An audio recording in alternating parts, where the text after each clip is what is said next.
Alô, turma, tudo bem? Então, hoje falaremos sobre a variável vazão, que na prática é utilizada para que a gente consiga identificar a velocidade de produção das nossas máquinas, dos nossos processos industriais, aonde a gente relaciona a quantidade de produto fabricada ou a quantidade de produto que passa por um determinado ponto por uma unidade de tempo, tá ok?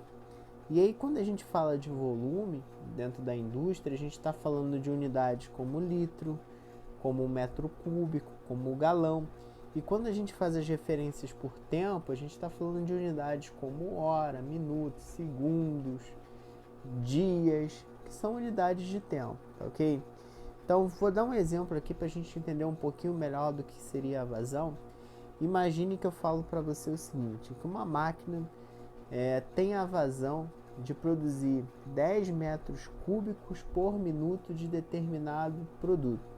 Isso quer dizer que aquela máquina ficar ligada durante 1 minuto, ela vai produzir para mim 10 metros cúbicos. Se ela ficar ligada durante 2 minutos, ela vai produzir o dobro, ela vai produzir 20 metros cúbicos e por aí por diante. Tá ok?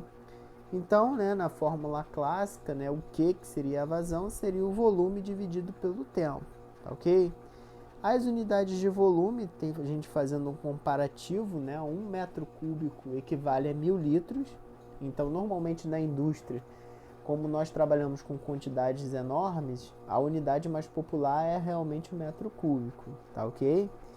E o galão, que a gente ouve muito, principalmente na questão da produção de petróleo, se comparado ao litro, que é a unidade que a gente lida mais no nosso dia a dia, ele equivale aí aproximadamente a 3,7, tá ok? Bom, nós vamos falar aqui sobre os medidores de vazão, desde os mais simples aos mais complexos. O mais simples que a gente vai ter para medir vazão são os medidores volumétricos, tá ok? Aonde no interior desses medidores a gente vai ter um dispositivo que vai se deslocar ao impactar com o produto na linha, tá ok? E um ciclo desse dispositivo vai equivaler a uma quantidade X em volumes, né? Então, por exemplo, no exemplo que está sendo dado aí no slide, a gente tem um dispositivo, chamado de disco nutante, é uma esfera com um disco no entorno, e conforme o produto passa pelo disco nutante, ele faz esse movimento que a gente consegue acompanhar aí pelo slide, como se ele estivesse aí balançando em um movimento de 360 graus. Se vocês forem olhar, o disco nutante tem uma haste acoplada a uma engrenagemzinha, uma engrenagem mecânica. Então, o que vai acontecer? Nessa movimentação dele de 360 graus, ele vai fazer o acionamento da estrutura mecânica, que vai computar um valor X de volume, Logicamente que o fabricante vai informar, vai mostrar para você, qual o valor que o disco nutante demora, a faixa de medição desse disco nutante, para que você tenha uma ideia do quanto você vai observar de valor. Um exemplo clássico desse tipo de dispositivo são as bombas de gasolina mais antigas, que quando a gente parava para abastecer, você olhava para o visor e via os dígitos trocando. Isso de forma analógica, não na forma digital, tá? A gente via lá o deslocamento dos dígitos. Aqui era um exemplo prático para o que a gente está falando aqui agora, de um dispositivo móvel que estava impactando com o produto, transferindo essa movimentação para a estrutura mecânica que deslocava os dígitos da bomba, tá ok? Um outro exemplo que a gente pode encontrar bastante lúdico são os hidrômetros. A água passa, bate no dispositivo móvel, que normalmente é um dispositivo chamado de pá giratória. Esse dispositivo móvel transmite esse movimento para uma estrutura mecânica que a gente consegue ver os dígitos alterando e fazendo e computando, na verdade, o valor de volume que passou ali. Como nesse tipo de medidor a gente não relaciona tempo, a gente diz que esse medidor é um medidor volumétrico. Ele está muito mais para captar quantidade de produto do que para, na verdade, captar velocidade de produção ou velocidade de produto dentro de uma linha, tá? Eles servem muito mais, na verdade eles só servem para conseguir identificação de volume. Bom, vamos começar com os nossos primeiros medidores mais específicos, tá ok? O mais popular, sem sombra de dúvidas, é a placa de orifício que nós estamos vendo agora, tá ok? O mais interessante que nós vamos poder notar é que todos os dispositivos, né, quase que em totalidade que nós vamos falar aqui na sequência, eles trabalham com o mesmo princípio de funcionamento, que é o da pressão diferencial, tá ok? Então, o que é a placa de orifício? Né? Ela é um dispositivo em formato de raquete com um furo no meio, tá ok? Ela normalmente vai ser inserida no flange da tubulação. Para quem não sabe, as tubulações industriais elas são conectadas através de um ponto de conexão chamado flange. Então você aproveita esse ponto de conexão, que é uma abertura da tubulação, para encaixar esse dispositivo que é a placa de orifício, e ela vai provocar a chamada pressão diferencial, que nós vamos ver aqui na sequência. Logicamente que o tamanho da placa vai ser de acordo com o diâmetro da tubulação que você vai fazer a medição. Bom, aqui a gente tem ainda um pouquinho melhor, né, um esquemático um pouco melhor para a gente ver a placa de orifício, né, onde ela vai ser conectada. Nós podemos ver os dois flanges eles se conectando, no meio a sua placa de orifício, anéis de vedação, tá ok? Para evitar algum tipo de vazamento, e o fluxo entrando por dentro da tubulação. Então essa daí é a ideia para que a gente entenda o posicionamento da placa de orifício. Agora vamos ao funcionamento, tá ok?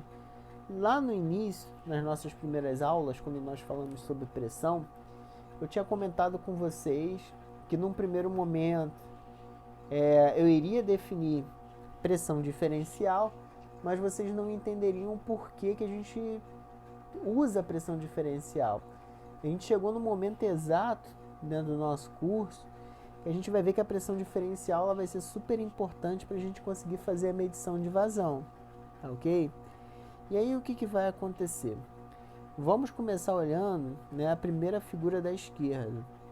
A gente tem um produto, essa linha na vertical em vermelho significa uma placa de orifício, né, conectada a essa tubulação. A gente está tendo uma vista lateral dela, tá ok? E aí o que vai acontecer? Antes da placa de orifício, que é o ponto que a gente chama de montante, nós vamos perceber que a coluna do produto é maior do que do lado direito, após a placa de orifício, que é chamado de jusante, né? E aí o que vai acontecer? Se a gente for analisar a pressão estática, que é imaginando esse produto parado, o peso da coluna de líquido antes da placa de orifício, nesse ponto P1, ele é maior do que no ponto P2 após a placa.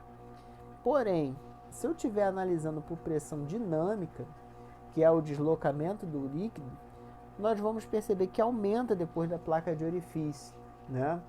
O exemplo é você imaginar uma borracha, onde você põe o dedo para reduzir o diâmetro dela, né, da tubulação, e criar um esguicho mais forte. No caso, tá, para nossa medição de vazão, a pressão que a gente vai usar como referência é a pressão estática, tá ok? Então nós conseguimos perceber que vai existir antes da placa de orifício uma pressão maior do que após, se eu estiver referenciando pressão estática, tá ok? E aí o que vai acontecer? Quanto maior for a vazão na tubulação, né, automaticamente essa diferença de pressão aumenta, tá ok? E aí agora a gente olhando as figuras do meio e da direita, nós podemos perceber que pode ser utilizado um manômetro em tubo U, que ele vai conseguir pegar a pressão diferencial entre os dois pontos, ou um transmissor diferencial de pressão. E aí esses dois dispositivos vão medir de forma indireta a vazão, fazendo analogia de quanto maior for a pressão diferencial, maior é a vazão do meu sistema. As placas de orifício podem ser encontradas em 3 modelos, tá? Que aí vai depender do posicionamento do orifício que a placa possui, tá? Se for no centro, é o chamado de orifício concêntrico, que a aplicação é para líquido e gases que não tenham chamado sólido em suspensão, que é um sedimento que na verdade boia na superfície do produto, tá ok? O orifício excêntrico, quando você já tem esse tipo de sólido em suspensão, porque qual é a ideia? O sólido vai vir, vai bater na base da placa, na parte de cima da placa, vai perder pressão, vai cair e vai passar de forma mais suavizada pelo orifício da placa.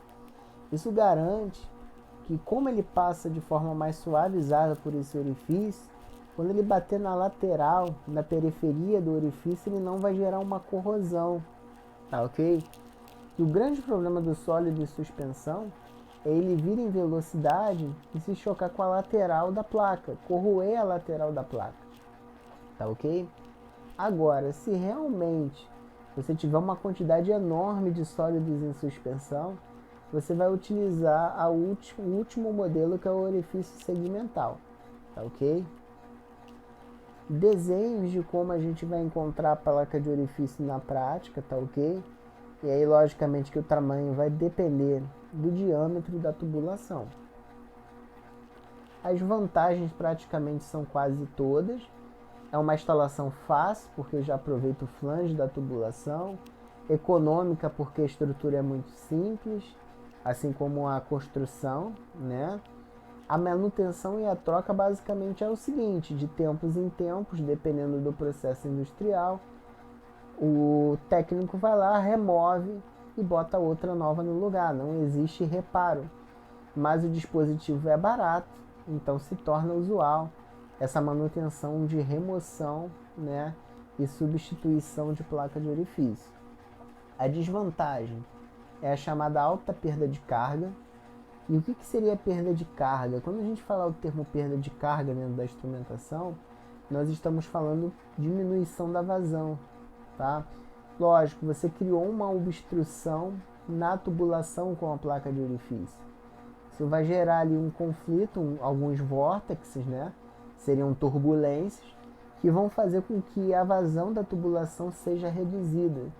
Então você tem uma perda de velocidade na produção com a inserção da placa de orifício. E a chamada baixa rangeabilidade, né, principalmente com o passar do tempo, né, com o desgaste da placa, ela não vai conseguir manter a exatidão dela fixa dentro de uma faixa de medição. Ela, na verdade, vai ter desvios maiores sem que você consiga prever. Bom, para atenuar, né, diminuir o problema da placa de orifício em relação à perda de carga, foi-se criado um tubo chamado tubo de Venturi. Ele tem o mesmo princípio de funcionamento da placa de orifício e vai gerar pressão diferencial. A figura da esquerda mostra que a coluna de líquido, né, de produto, é maior na esquerda do que na direita, né? Então a gente consegue uma pressão diferencial que é proporcional ao valor de nível, ao valor, desculpa, o valor de vazão, tá ok? Então, se a gente for fazer até mesmo outro comparativo com a placa de orifício, eles são totalmente opostos. Por se tratar de um tubo, é mais difícil de você instalar. Como a dimensão dele é maior, o preço também é maior. Porém, né, em relação à perda de carga, ele acaba sendo mais efetivo do que a placa de orifício.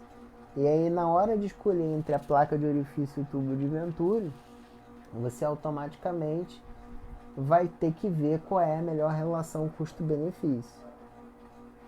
Bom, algumas fotos, né, para a gente poder ilustrar mais ainda o nosso conteúdo com relação ao tubo de Venturi, como a gente encontraria esse tubo na prática para poder fazer a medição de vazão.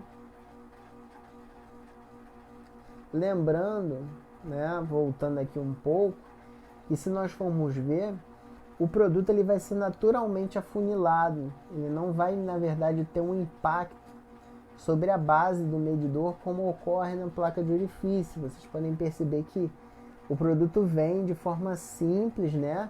Pela disposição, pelo formato do tubo, ele acaba sendo afunilado. Isso garante um impacto menor e uma perda de carga também menor. Bom, ainda dentro dessa sequência, a gente chega no bocal de vazão, tá ok? Também trabalha com pressão diferencial, só que normalmente a gente vai indicar isso daí para fluidos que são abrasivos e corrosivos, tá? Então, na verdade, esse dispositivo ele é dotado de material para conseguir suportar essas condições, tá certo? E é muito parecido tanto com o tubo de Venturi como a placa de orifício, vai criar, na verdade, a pressão diferencial. Nós podemos ver aí a colocação dele no meio da tubulação, né? Se vocês quiserem darem uma pausa no vídeo para observar com mais calma, é interessante. E ele vai gerar essa pressão diferencial que a gente vem comentando aqui para a placa de orifício para tubo de Venturi. Ok? Aqui mais um desenho para que a gente possa ilustrar o posicionamento dele, ok? Dentro da tubulação. E vocês tenham uma visão melhor do que seria, na verdade, esse bocal de vazão.